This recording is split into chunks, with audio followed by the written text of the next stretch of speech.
Oh, it's Busted Pencils, fully leaded. Education talk. Educated educators talking education.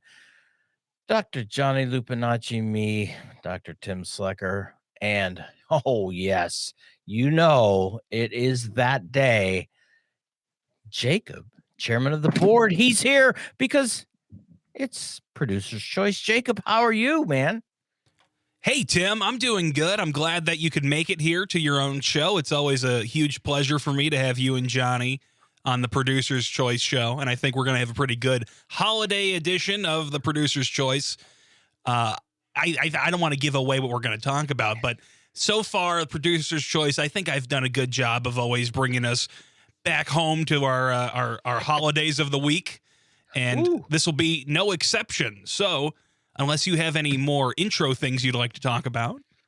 I'm ready to go. I mean, holidays, I'm thinking, if we're like the commercials, no, just go. I'm ready, Jacob. I'm ready. And I'm not nervous. It's going. For choo-choo, producer, Jacob's Choice, chairman of the board. Ow! You now have two choices. Chairman of the board, Jacob. Ow! Jacob, chairman of the board. I bet the board is spelled B-O-R-E-D.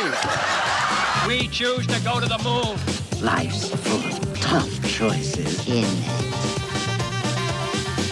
You chose poorly. All right, welcome our treasured listeners to the Friday, November 14th edition of the Producer's Choice show here on Busted Pencils. I'm not giving anything away, guys, I think, when I say that this is the first show after Veterans Day this year. I feel we're all aware. I just want to start off with kind of a general talk about Veterans Day and the history of Veterans Day with you guys. I've got a couple questions for you guys. First of all, I'm going to start it out with, do you guys know why Veterans Day is on November 11th? Armistice Day. Boom! Oh, Johnny Lupinacci with the score. World War I, right? We Yep. end World War Armistice Day. So in honor of remembering that, we keep it on November 11th. Although, it falling on a Tuesday really threw me off this year.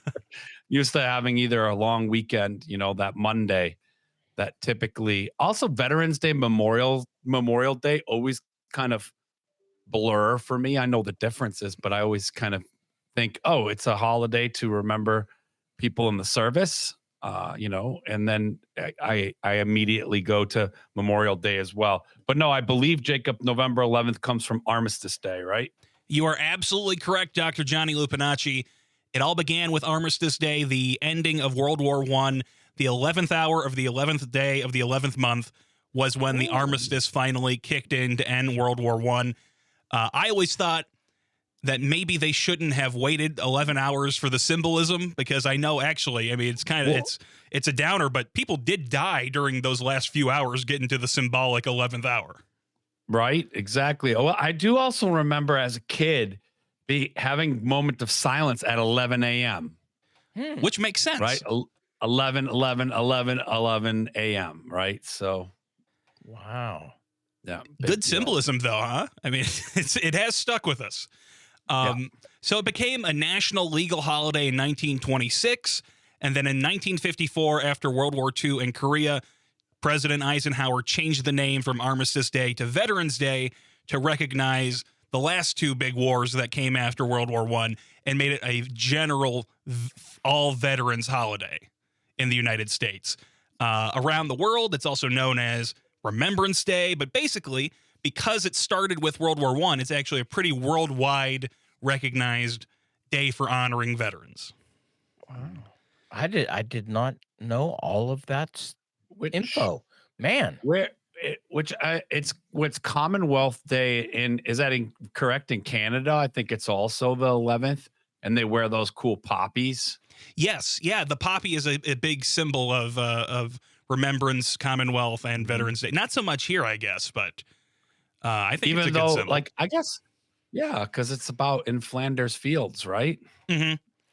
Poppies. Anyways, One of my sorry. things about the poppy, and I think the poppy is a good symbol, but in Kansas City, Missouri, they have the National World War I Museum where the entrance is over a big glass thing where you can look down beneath you and see a replica of the poppy fields and see that imagery. Pretty good stuff. Powerful. Very powerful. Yeah. Really recommend it to anybody who's interested in history, the Kansas City World War I Museum.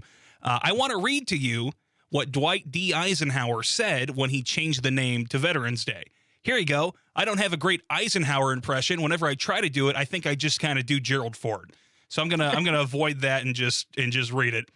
I, Dwight D. Eisenhower, President of the United States of America, do hereby call upon all of our citizens to observe Thursday, November 11th, 1954, as Veterans Day. I assume he also meant this Veterans Day we should observe as well, not just the Thursday, 1954. On that day, let us solemnly remember the sacrifices of all those who fought so valiantly on the seas, in the air, and on foreign shores to preserve our heritage of freedom, and let us reconsecrate ourselves to the task of promoting and enduring peace, so that their efforts shall not have been in vain. I'm a big fan of that way of presenting our Veterans Day. It's about respecting our veterans and honoring them and hoping we don't need more of them to go through that experience. Yeah. Do you guys feel like Eisenhower nailed it on that one? I think he nailed it on that, but I don't think we paid attention. As far as I know, Tim, there have been no more wars since 1954. I think Ike really really finished it off. The war to end all wars was successful. No. Nah. Unfortunately not. Jacob throwing in that little twist there of, just in case anybody didn't catch that, you can only have a declared war by Congress.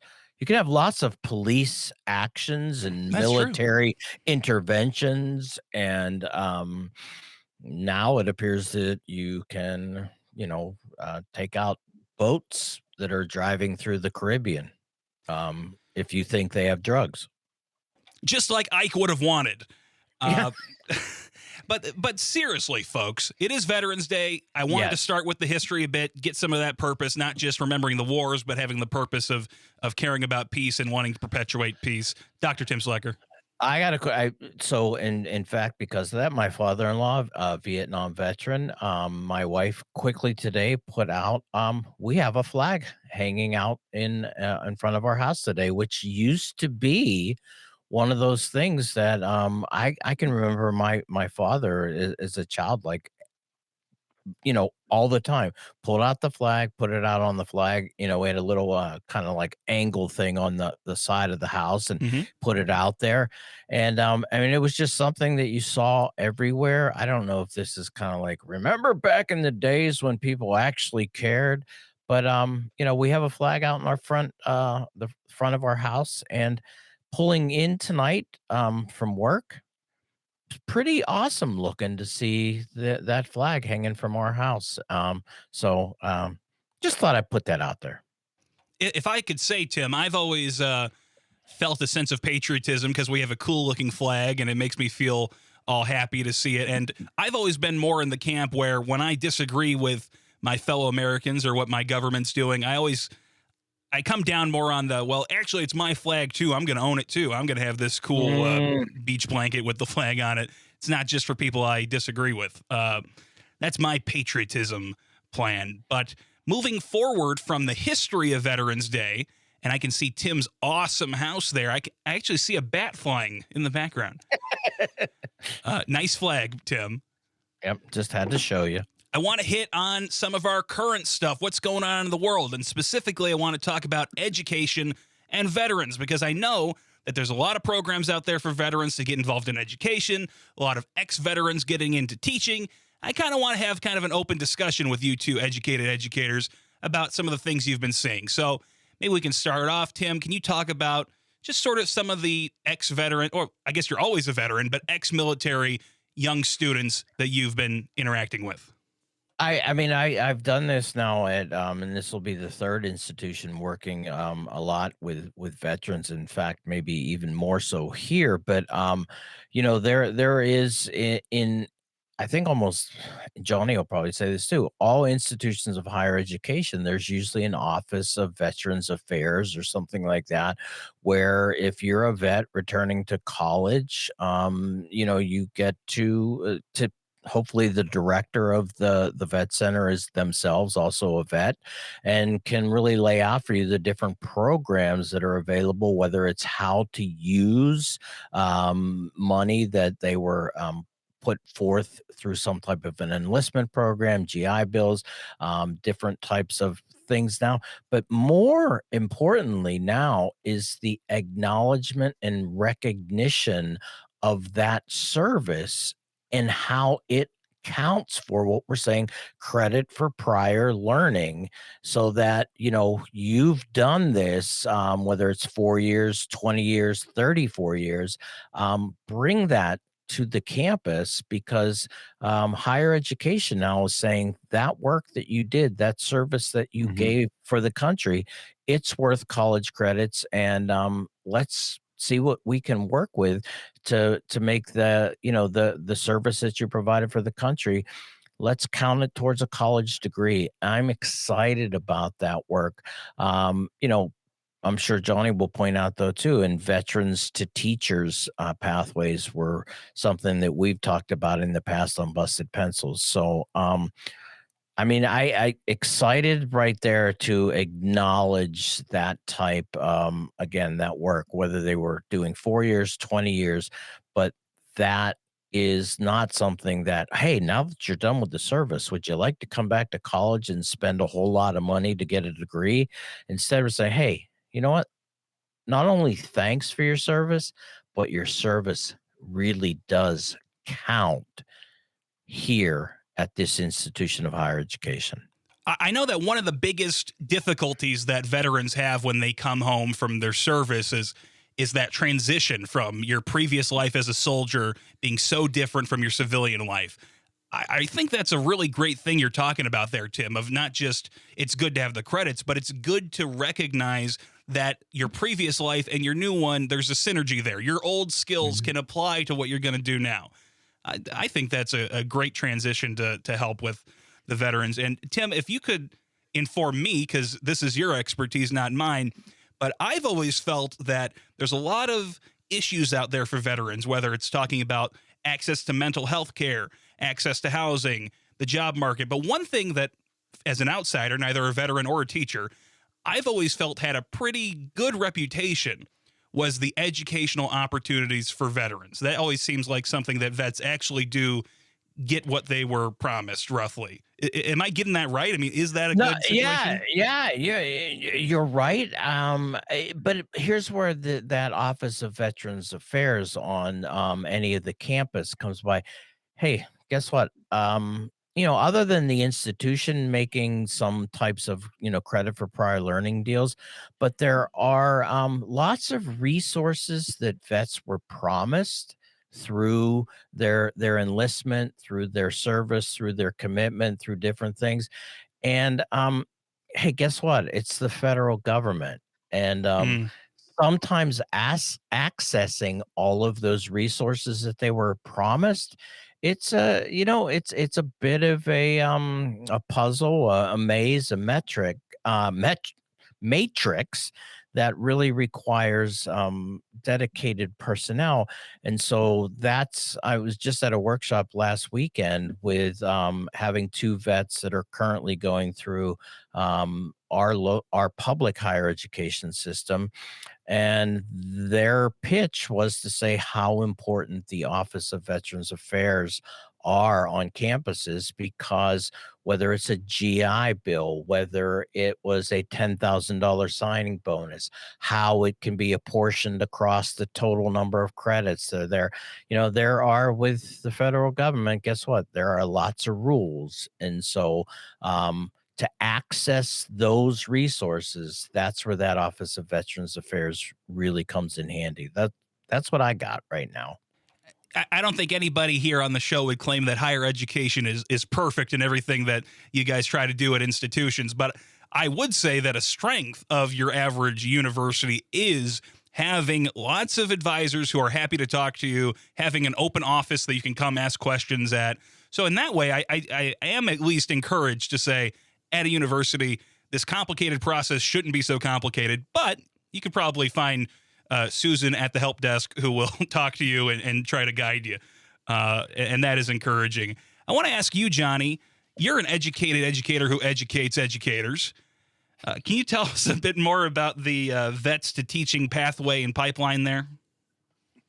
Well, I mean, they exist, and I think Tim touched on it. It at least at the institutions I've worked at and that I'm familiar with, there isn't a specific pathway designated for veterans. Okay. However, though, through like GI Bill, Pell Grants, different things like more recently, I think the Yellow Ribbon programs and things like that help, fund, people who have given their service, and then they can apply that, educational benefits package to whatever kind of degree they want to get. And I think in some contexts, it's becoming a teacher. I don't see it as frequently as some of the other career pathways. But definitely it's an option for folks. And, like we've talked about alternate pathways to teaching, having degree programs that are just more accessible, that aren't only for 18-year-olds, right? That are 19 to 21-year-olds that aren't, all in-person classes 5 days a week during the week. So I think as more of those alternate pathways to teaching programs grow, they most certainly find themselves with what I'll kind of categorize as a non-traditional student. So there's a mixture, and over the 20-some years I've been in higher ed, right, there's been a strong mixture, different universities, different kind of demographics, but there's been a small mix of some undergrads, some traditional undergrad students that are just, finishing their service and starting school, as to like more seasoned, adults. So older students who are, maybe they just didn't do the minimum service. Maybe they had a career in the services, in the military or in the Navy or the Air Force. And they are, transitioning from one career to another.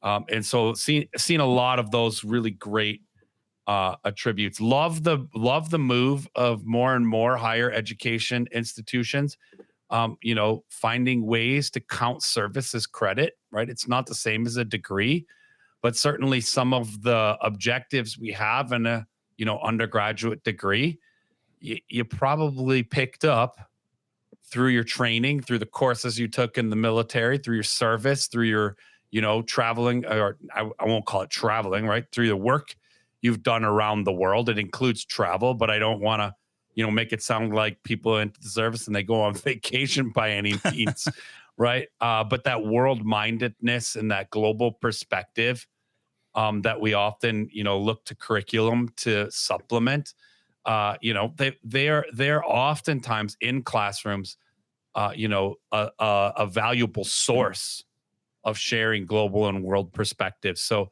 I love that more institutions are finding ways to count that service as credit, not only to, provide financial benefits packages to people who serve so that they can, go to school and like re-career, if you want to call it that, or change careers, or in so many contexts, apply what they thrived and found joy in the services, in the armed services, to a civilian job.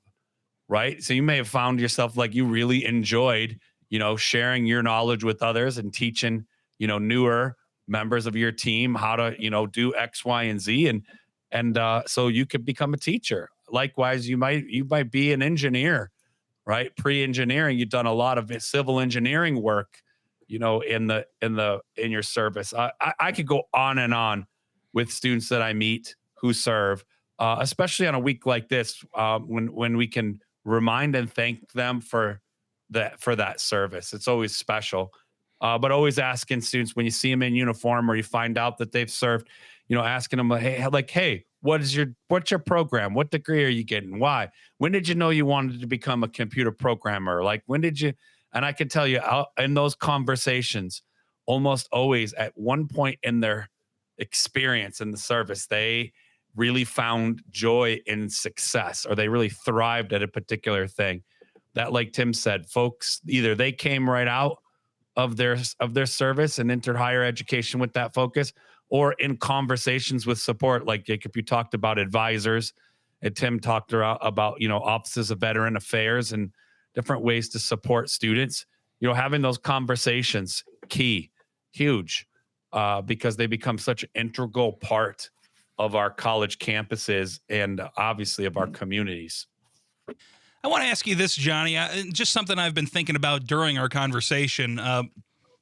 It started with what Tim said about being able to apply some of your practical life experience from your previous work and get credit for it. And it made me think, is that something, by helping veterans with that, can that help lead the way to recognizing other forms of experience for people coming in from perhaps a previous career and getting credit for some of those things? And wider than that, it gets me thinking, well, we've got a higher veteran presence at our school. That might encourage to have better mental health facilities at our school. It might help get more advisors. Is there a way in which veterans actually help push some of these good things that later trickle out to everybody? I mean, I would say, yeah, that makes a lot of sense to me. I mean, I don't know. I don't know that it's veterans leading the charge on this, and it ought to be. Kind of come to the flip side of this, where we talk about how great and important it is to remember and honor, those who serve, and how much we're excited and we love these programs that fund, veterans to go back to school, or because I'll say they do a fair amount of coursework. Mm-hmm. In their service. You don't just like sign up, hey, I'm going to be, this guy, I'm going to be in charge of, heating and cooling over here on these submarines. And I don't need to know anything to do it. They just kind of stand me here. Like there's a lot of studying, there's a lot of schoolwork, there's a lot of learning. And so I think counting that as credit is a no-brainer. I would like to say, Jacob, it's being pioneered on that front. Because it's been around for a little while. But overall, I'm always in general concerned with the way that we don't necessarily support our veterans. I think Tim mentioned that at the beginning of the show, give credit to like this, it's not even like starting over when they fold into your courses, right? When they fold into like a higher ed degree, they have such a unique pathway and contribution to our democracy and our society that, like, I know it sounds silly on a holiday, and maybe silly is not the right word, but like, it kind of the right thing to say on these days, but really all days of the year at all moments, right? I would love to have these conversations really be about, okay, so how is this unique student pathway so highly valuable to our educational community?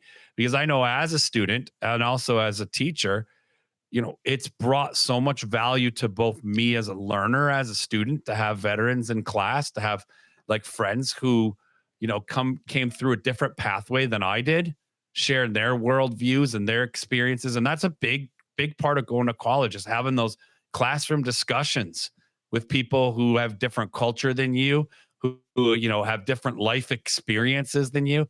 And our veterans bring such an important, and Tim can probably attest to this, having taught lots of vets as well.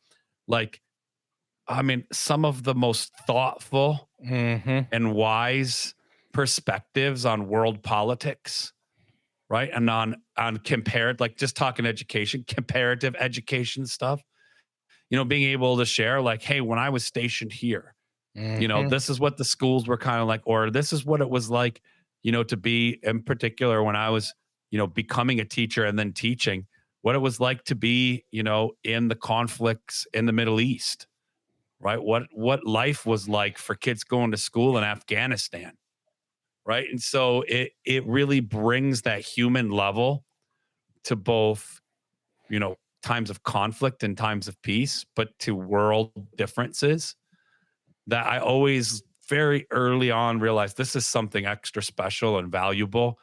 So I love to see it part of our college experiences, our college campuses, not to instrumentalize the surface. Yeah. Tim, I want to ask you a question. Are you ready to field one for me? I am ready, Jacob. All right. Totally ready. So Johnny was kind of hitting on it there, talking about, a lot of the great value that veterans contribute to classrooms that they're in. I want to ask you if you could give a piece of advice or some wisdom to our fellow teachers or to our fellow administrators out there about what they can do, in your opinion, to really serve their veterans and help get not only deliver the best education to veterans, but also get value from their veterans to their fellow students. Well, I mean, first thing and this is actually, I hate, say this from this standpoint is that anytime we're bringing in any student, it's the value of that advising and serving their needs, to put that forward and acknowledging that and seeing individual students for what it is that they're bringing to this idea of potentially saying, I'm going to get back into higher education, or I'm going to start.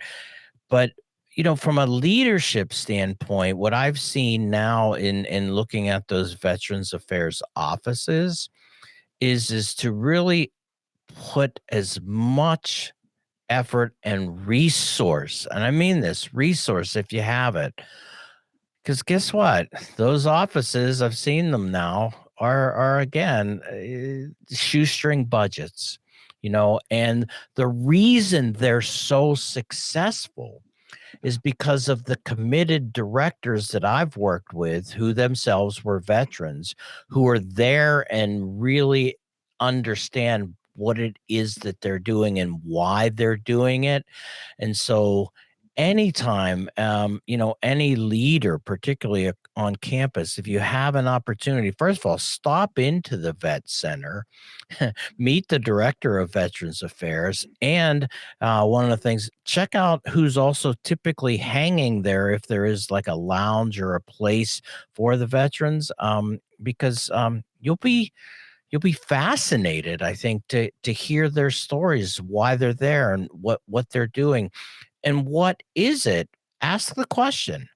What would make and again, the transition, whether it's, you've been overseas for this amount of time, you've come out of a conflict, but now, let's ask those questions, because they matter, and take those students' perspectives very seriously, and treat that Office of Veterans Affairs with just as much respect and acknowledgement as you can. Thank you very much, Tim. That was fantastic. Good show. Unfortunately, ice storm over Johnny. We've lost him for the remainder of this episode. But I want to say to you, Tim, and to Johnny, thank you so much for coming on your own show. I always appreciate it so much, because here on the Producer's Choice Show, we're nothing without great guests like you guys. Oh, Jacob, I really, every week to be invited on my own show is just something. When I see that invitation, I'm like, oh my gosh, here I am again being invited on my own show. And I'm so happy to be able to do it. Tim, it's something that a lot of hosts don't get to experience, being invited onto their own show to be a guest. And I just wanted to do that for you.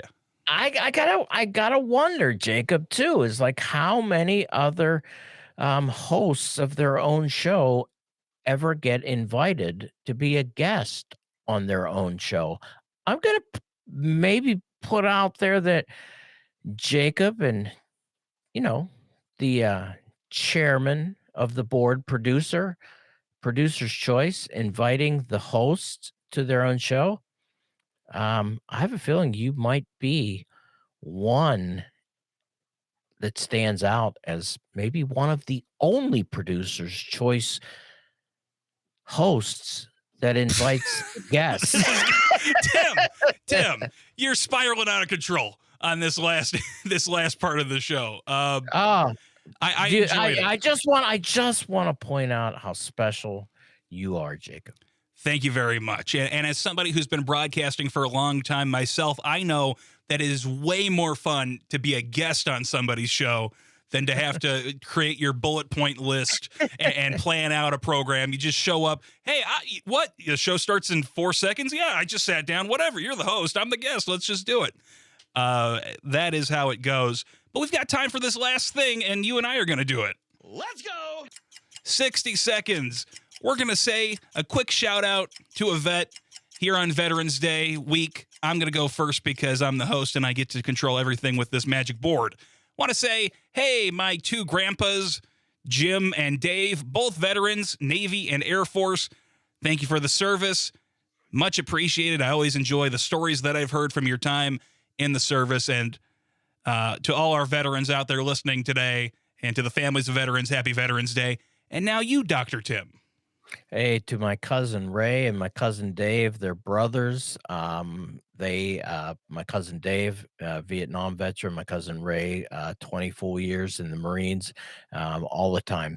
Thanks, you two, and really get to enjoy being your cousin, man. Awesome. And on that, Tim, I think there's time for one thing. You know, the moment of Zen.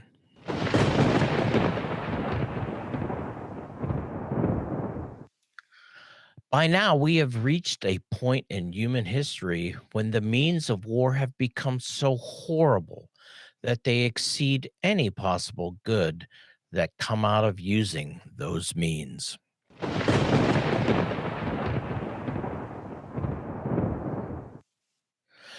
All right, everybody, thank you for tuning in to Producer's Choice. Enjoy the show. Make sure you hang out the next day, Saturday. It's Tim and Johnny, 1 full hour of Busted Pencils, and then come back the following week, Monday. Oh, you know, it's homeroom. Wednesday, classes in session. And holy crap, it will be Friday again before you know it for another Producer's Choice. Check it out. Go to the Civic Media page. See us there. Apple Podcasts, Spotify, bustedpencils.com. You know, Jacob, and here's what I got to point out to everybody. Please, everybody, keep busting pencils.